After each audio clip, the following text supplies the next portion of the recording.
The other counties we talked to don't have their modified forms in yet, but expect them to come sometime next week.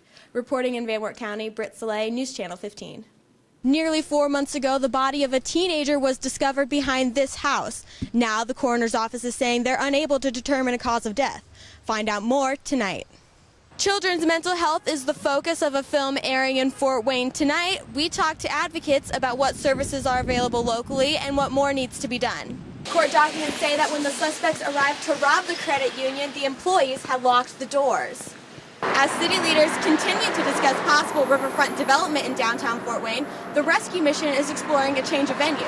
Find out why as we continue our coverage on Fort Wayne's Down and Out. If that was the day that I came to be here to bank, and yeah, that's scary. That's a scary thought.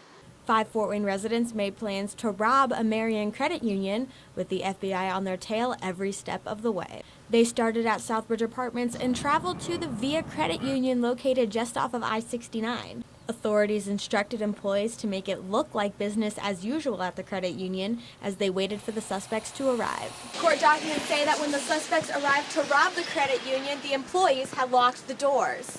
The suspects were immediately pulled over after leaving the credit union. Police reported masks, zip ties, and a loaded semi-automatic gun in the vehicle. This is just another example of a successful joint investigation involving federal, state, and local law enforcement. And it should serve as a message to anyone considering robbing a financial institution that law enforcement in northeastern Indiana will devote significant resources to prevent and solve these serious crimes.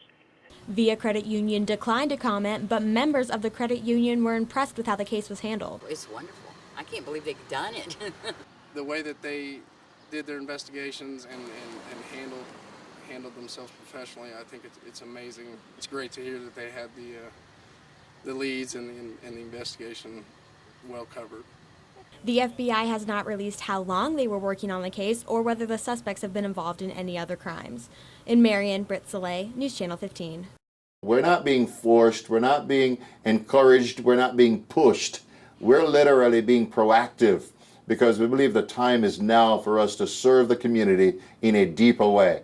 As Fort Wayne continues to develop the riverfront, there has been pressure for the rescue mission to move away from the area.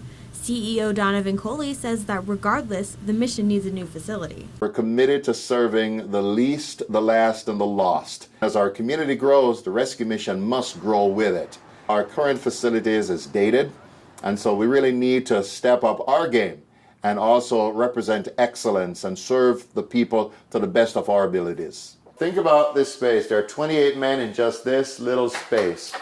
The men's shelter here at the rescue mission holds around 200 beds. They're looking to expand to a facility that'll hold 600 beds for men and women. There isn't any facility right now that's doing a significant job in taking care of the needs of women who are in a major emergency crisis. And I'm not just talking about domestic violence. I'm talking about those individuals that really need a place to lay their heads because they're going through a tough time. What we would like to do is to build a community resource center as a part of the rescue mission where we would invite other social service agencies to come in. So it becomes a one-stop shop for those individuals who need resources in the community. Coley said construction could start on the new facility as early as 2017. It was a beautiful 2006 Uplander until whoever it was did that to it last night. As co-owner of Richard's Bakery and Big Apple Pizza, Patrick O'Sullivan is no stranger to early morning phone calls. But last night he received a call he never expected to get. O'Sullivan's was the last vehicle to be set fire to just after 1 a.m. this morning. Luckily enough, a security camera at Richard's Bakery caught it on film. 2 guys come up, look in the window, they see that nobody was in there at the time. He was standing in the door lighting something, then put it in and close the door halfway, and then you just see smoke coming out, and then whoosh, and then it goes up in flames. We delivered donuts down to Lutheran on Jefferson every morning, so that's usually our vehicle, so now it's personal vehicles we'll be using. You don't think it's ever going to happen to you. It's nothing big, but it's still, you know, your car got on fire. Richard's Bakery was fortunate enough that they got to their vehicle quickly, but others weren't so lucky. As you can see, not much is left of this car, but charred remains. I came home using the restroom. 20 minutes later, came out, I heard it sounded like a tornado alarm. Looked up, there was 5-foot flames. Everything's ruined. We had tools in there. It's all melted. Car seats gone. The fires took place just northwest of downtown Fort Wayne. Those affected say they want justice. I hope they get their punishment. Whoever was involved should definitely press charges. I mean, that's not acceptable. The incidents are currently under investigation. A man and a juvenile were arrested early this morning in connection to the crimes, but no names have been released for either suspect. Reporting in Fort Wayne, Britt Salay, News Channel 15.